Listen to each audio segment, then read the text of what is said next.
우리 인생 가운데 찾아와 주시고 삶을 인도해 주시며 주일을 맞이하여 예배의 자리로 이끌어 주심에 감사드립니다. 역사의 주관자 되시는 하나님, 미래에 대한 불확실성이 큰 세상에서 살아가는 저희들이 때때로 붙잡을 것이 없고 막막한 상황에 있을 때에도 의지할 수 있는 온전한 사랑으로 품어주심에 감사드립니다. 하루하루를 살아가는 동안 우리는 삶의 우선순위에서 하나님과의 관계의 시간을 뒤로 미루고 우리의 욕심과 자만으로 살아가고 있음을 고백합니다. 일상생활에서도 하나님을 기억하며 하나님을 우리 삶의 우선순위로 삼고 하나님과 소통하며 살아가는 성도님들이 될 수 있도록 축복하여 주시기를 소망합니다. 하나님, 5월 한 달 동안 근로자의 날을 시작으로 어린이날, 어버이날, 스승의 날까지 가정과 주변을 돌아보는 의미 있는 날들을 보낼 수 있게 해주심에 감사드립니다. 5월 한 달만 주변과 가정을 돌아보며 사는 것이 아니라 하나님이 말씀하신 것 같이 항상 우리 주변에 소외된 이웃을 따뜻한 마음으로 품고 섬기게 하시고 부모님을 공경하고 하나님이 맡기신 자녀들을 사랑 안에서 품을 수 있는 저희들이 되게 하여 주시기를 간구드립니다. 하나님, 다가오는 여름을 맞이하여 다양한 교회 행사를 준비 중에 있습니다. 하나하나의 행사를 통해 교우들 간 마음의 거리가 한 걸음씩 더 다가가게 하시고 서로의 어려움을 나눌 수 있는 성문밖 교회 공동체가 될 수 있기를 소망합니다. 계획하고 진행하는 모든 과정 속에서 하나님의 인도하심과 예비하심으로 순조롭게 이루어짐을 경험하게 하시고 안전하게 모든 행사가 마무리될 수 있도록 항상 기도로 준비하게 하실 줄 믿습니다. 이 시간 주님의 말씀을 전하시는 목사님께 성령으로 기름 부어주셔서 말씀을 듣는 저희가 하나님의 말씀을 통하여 위로받고 세상을 살아갈 때 힘이 되는 말씀이 되게 하실 줄 믿습니다. 그렇게 행하실 주님을 기대하며 예수 그리스도의 이름으로 기도드립니다. 아멘. 아브라함이 롯에게 이르되 우리는 한 친족이라 나나 너나 내 목자나 서로 다투게 하지 말자. 내 앞에 온 땅이 있지 아니하냐. 나를 떠나가라. 내가 자하면 나는 우하고 내가 우하면 나는 자하리라. 이에 롯이 눈을 들어 요단 지역을 바라본즉 소알까지 온 땅에 물이 넉넉하니 여호와께서 소돔과 고모라를 멸하시기 전이었으므로 여호와의 동산 같고 애굽 땅과 같았더라. 그러므로 롯이 요단 온 지역을 택하고 도모로 옮기니 그들이 서로 떠난지라. 아브라함은 가나안 땅에 거주하였고 롯은 그 지역의 도시를 머무르며 그 장막을 옮겨 소돔까지 이르렀더라. 소돔 사람은 여호와 앞에 악하며 큰 죄인이었더라. 아멘. 아브라함 조카 롯은 온 우주의 창조자이시고 그런 대신은 그 하나님을 섬기기 위해서 우상의 땅 우르를 떠나 하란을 거쳐 가나안 땅에 들어오게 된 사람들이다. 그렇게 말할 수 있습니다. 그런데 이 두 분의 길이 이제 나누어지게 됩니다. 분가하게 된다고도 말할 수 있는데, 그런데 이들의 인생이 그들이 서로 분가하는 기점에서 서로 정말 다른 모습으로 길을 걸어가게 되었다. 그렇게 말씀드릴 수 있겠습니다. 이 이야기의 발단은 서로 이제 소유가 많아지게 된 겁니다. 목축을 하던 이 두 사람들은 점점 소유가 많아지면서 다투는 일이 빈번해지는 겁니다. 아마도 좋은 목초지를 먼저 차지하려고 하는 그런 내용의 다툼이었을 것이다. 그렇게 보여지는데 그 다툼이 점점 잦아지게 되어서 아브라함이 조카 롯을 부르는 겁니다. 그리고 말하기를 우리가 서로 친족이 아니냐.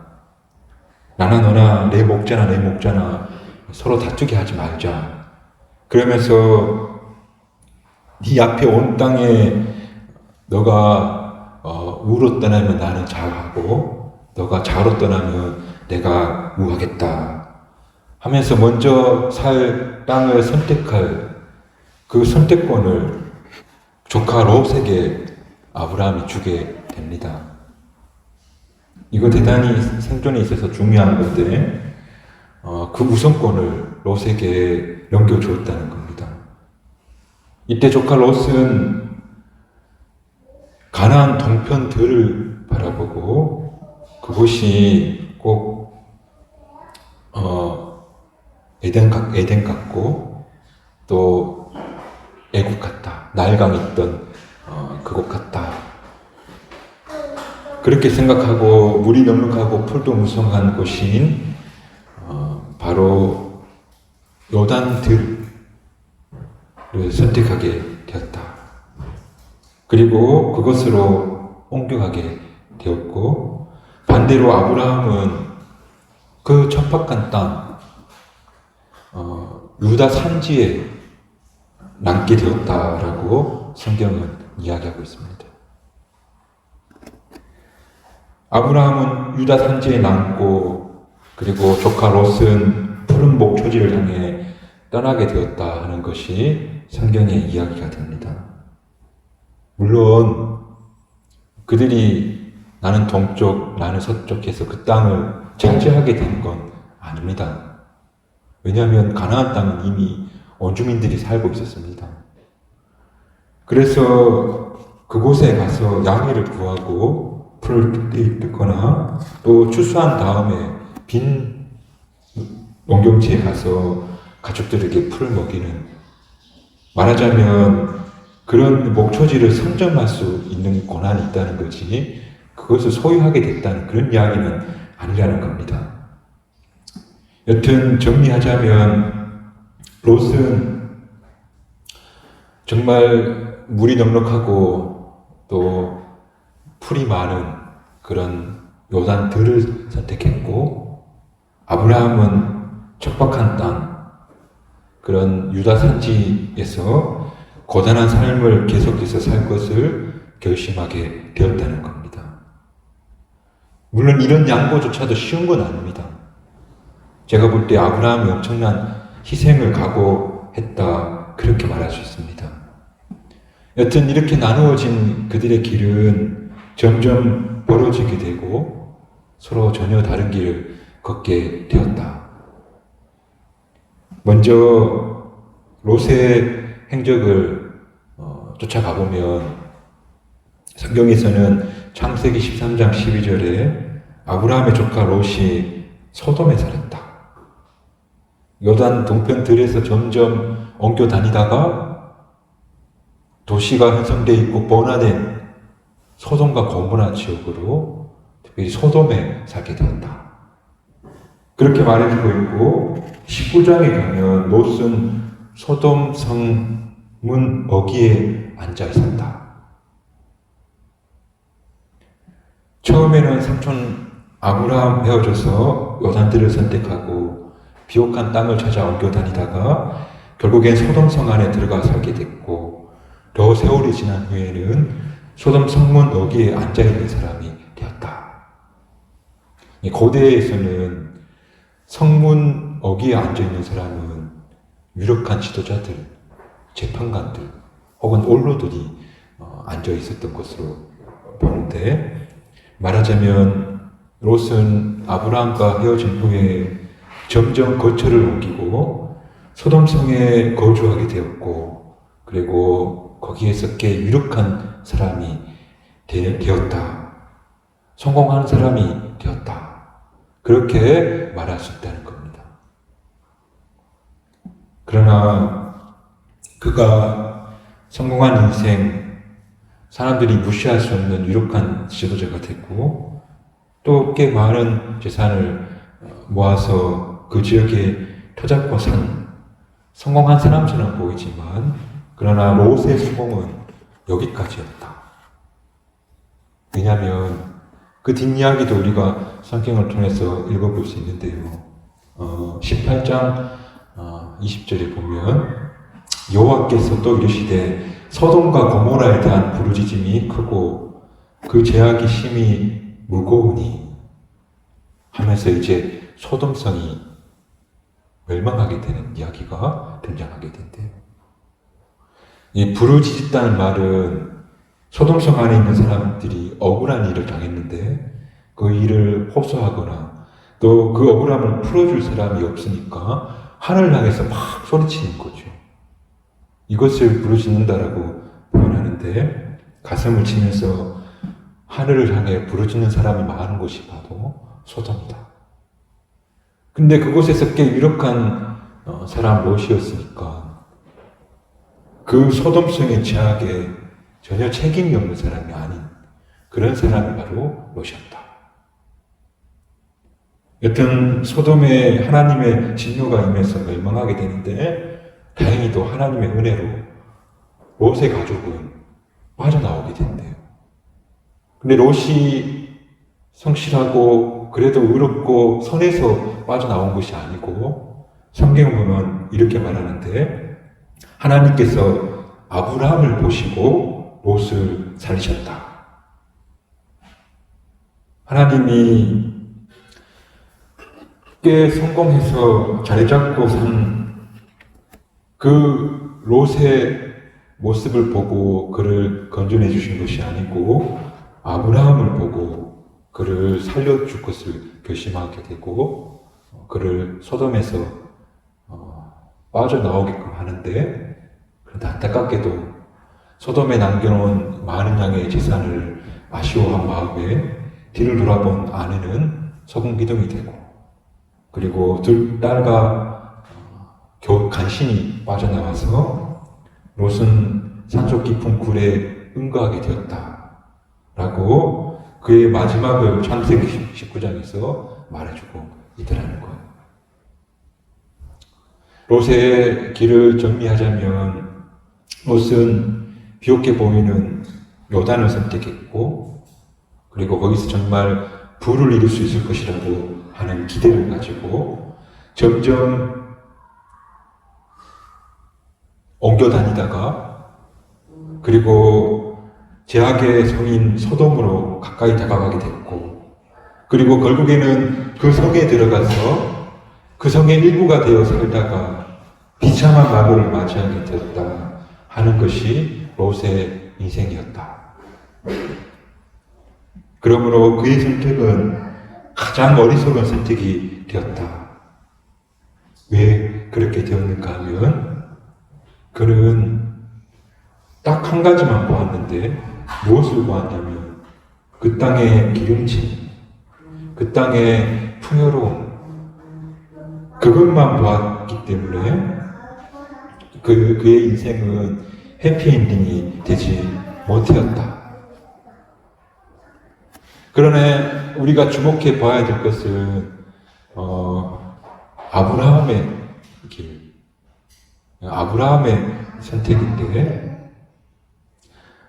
오늘 우리 구집사님이 드린 기도의 내용과 똑같은 말씀이죠.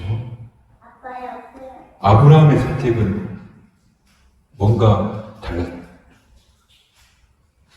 그가 아랑이 넓거나 조카 롯을 배려하는 마음에서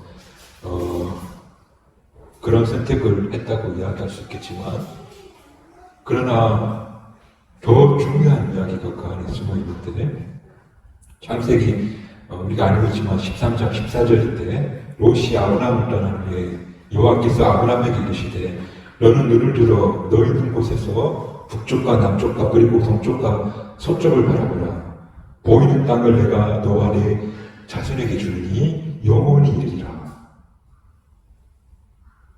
말하자면 롯은 비옥한 땅, 눈에 보이는 기름진 땅을 선택했지만 아브라함은 그가 꿈꾸는 축복, 바로 하늘과 땅을 지으신 하나님께 그를 선택했다. 롯은 기름진 땅이 자신의 소망을 이루어줄 것이라고 거기에 가능성이 있을 것이라고 듣고 둘 다 불확실하지만 그러나 아브라함은 하나님이 본인이 꿈꾸고 소망하는 것들을 이루게 해주실 것이다 롯은 그의 인생의 승패가 기름진 땅에 달려있다고 믿었지만 아브라함은 땅이 아니고 하나님께 달려있다고 믿었던 것이다. 그래서 척박한 땅에 머물러서도 하나님께 그곳에서 제단을 쌓는 삶을 계속해서 살게 되었더라. 그런 이야기죠. 도대체 롯은 땅을 선택하고 아브라함은 하나님을 선택했던 이유가 무엇이었을까? 성경에 보여주는 아브라함은 우리와 선종이 비슷한 보통 사람인데 그도 시행착오가 참 많았는데 실패도 많이 경험하고 어려움도 상당히 겪었는데 그럼 그가 이런 훌륭한 선택을 할 수 있었던 이유가 무엇이었을까? 창세기 12장에 보면 가나안 땅에 와서 사는데요. 기근이 없고요. 너무 고달프고 너무 고단한 하루하루를 살다가 도저히 약속의 땅이지만 견디지 못해서 애굽으로 내려가게 돼요. 애굽에 내려가는데 두려운 거죠. 전혀 모르는 땅에 가게 되는데 어떤 곤란한 일이 겪을지 알 수가 없는 거예요. 근데 애굽의 왕이 아브라함의 아내 사레가 상당히 미모가 출중했나 봐요. 애굽 왕이 아내를 뺏어가게 됩니다. 그러니까 아내라 하면 본인이 위협을 당할까봐 비겁하게도 누이라고 속였어요. 그래서 아내를 빼앗기고 기가 막힌 상황이 되었지만 그러나 어떻게 할 수가 없는 거.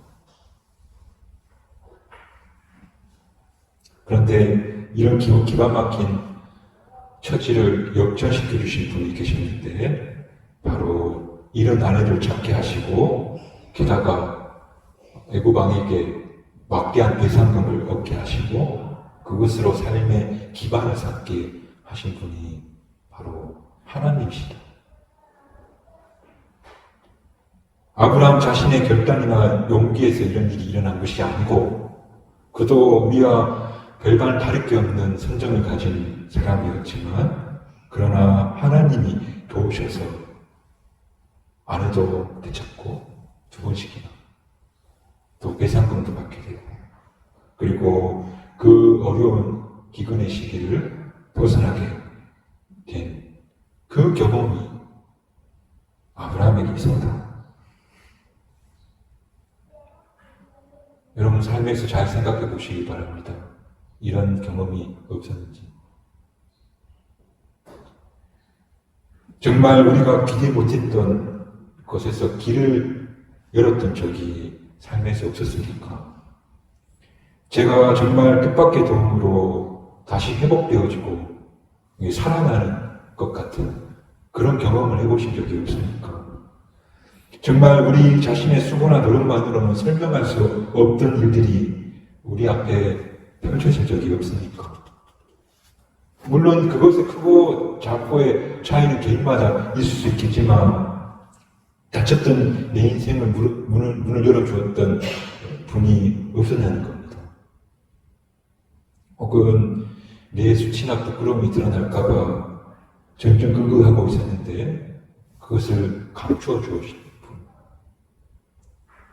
또 찰나의 유혹 앞에서 정말 깜빡하면 그 유혹에 넘어갈 수 있는 상황 앞에서 그 순간을 막아주신 분이 없었냐는 겁니다.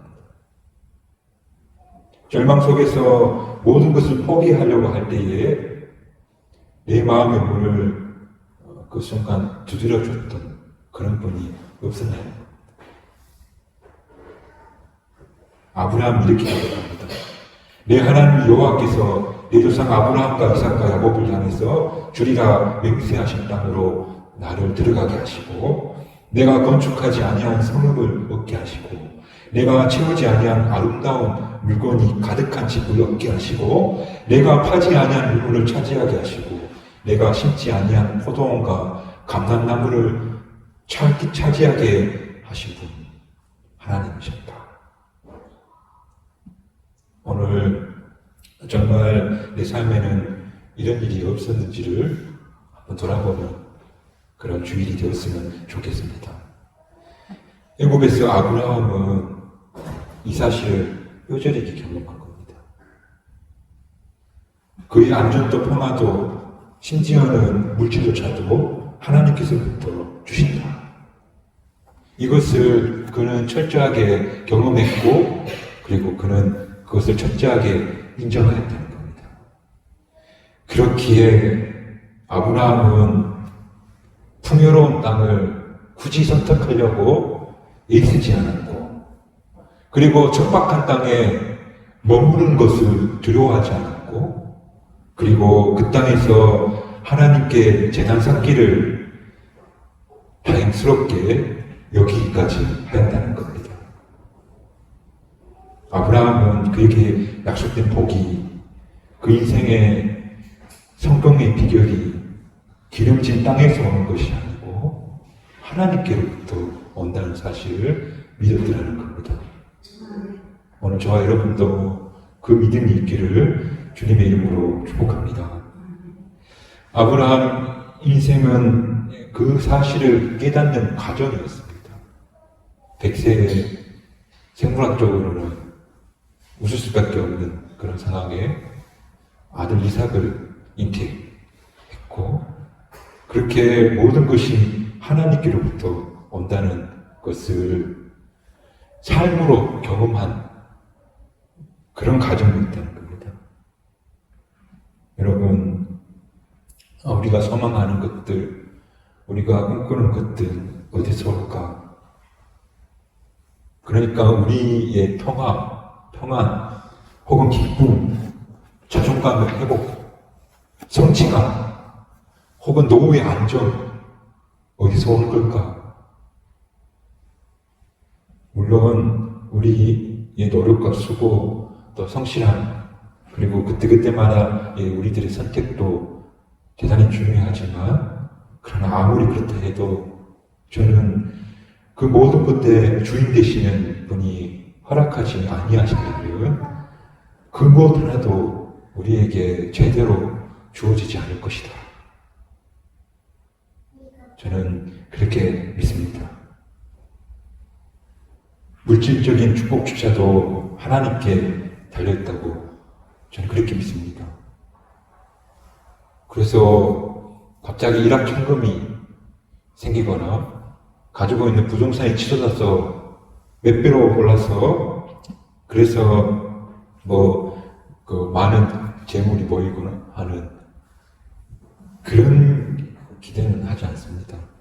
왜냐하면 그건 우리에게 복이 아니라 갑자기 말도 안 되는 돈이 생기면 그건 재앙이 됩니다.